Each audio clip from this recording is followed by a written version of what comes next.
This prophetic word is called the Bronze, Silver and Golden Saints, that it came to me on the 10th of December 2024. The meditation texts are Psalm 50 verse 5, "Gather my saints together unto me, those that have made a covenant with me with sacrifice," and Romans 12 verse 1, "I beseech you therefore, brethren, by the mercies of God, that you present your bodies a living sacrifice, holy, pleasing unto God, your reasonable service." And that's taken from the Douay-Rheims version of the Bible. "Many of my people have sacrificed much for me. Some have had to endure great misery because of me. It would seem that I have inflicted heartache upon my faithful. Yes, I am the one who chastens. I am the one who purges the dross from the copper, the bronze, the silver, and the gold." My people need to understand what kind of metal they are made of. For all my children start off as copper. Then in time, through persecution and hardships, they may in time become bronze. To go from bronze to silver is very painful. But to go from silver to gold is indeed the hardest calling of refinement that there is. Yet in these dark days of despair, sadness and insanity, I'm calling my chosen vessels, those who have been refined in fires of torment, pain, sickness, persecution, and anguish. Yes, it was me who permitted and allowed such things. Yes, it was me, with the hammer and anvil, constantly putting you into the fire and hitting you with the hammer of cleansing upon the anvil and altar of sacrifice. Yes, it was me that struck you again and again, but never in rage or hate. But with every blow, tears ran down my face. With every strike, the fires of love set my heart ablaze. Everything I did was always motivated by my love. For I see the eternal, but too often my people are lost in the woods of the transitory. If only my people could grasp the deep wonder of the well of sorrows. How deep a well she is, but it's in that deep well the greatest of saints have been forged. Those legends of old are more true than you would dare to imagine.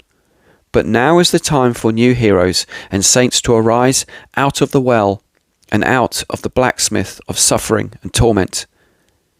A new caliber of saints is arising, but these are ones who have counted the cost and yielded everything to me, even when it cost them so deeply and oh so painfully.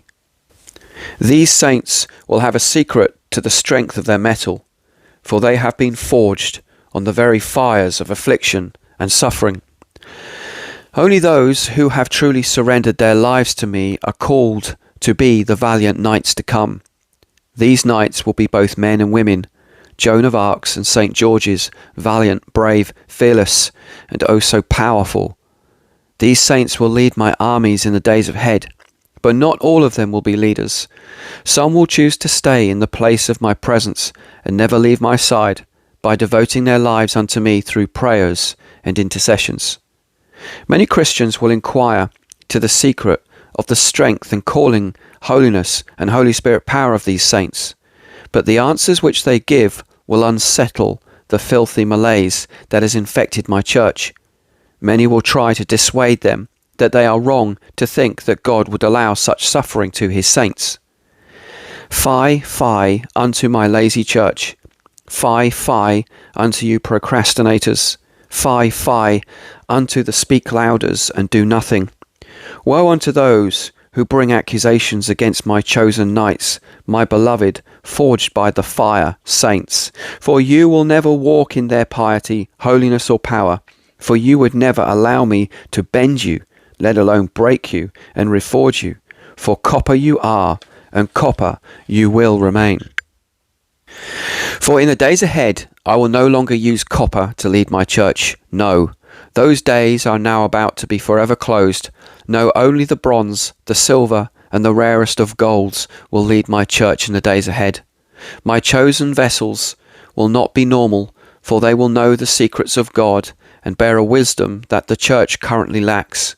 For they are the brotherhood of those that walked in the fire of Nebuchadnezzar. They paid the price, even the laying down of their very lives for me. It will be these poor, wretched, yet rich, valiant souls who will cause my church to arise from the ash, they, and they alone. Oh, but there will be many an impostor in those days, those who are copper, pretending to be bronze, gold, and silver. Beware these liars, beware of these false leaders and false prophets, for they will try and take my people back to the church as she once was. But the true saints will lead my people to the past also, but the ancient trails, the ancient paths that are indigenous to this green and pleasant land. Beware the false ones, but rejoice in my Joan of Arcs and my St. George's.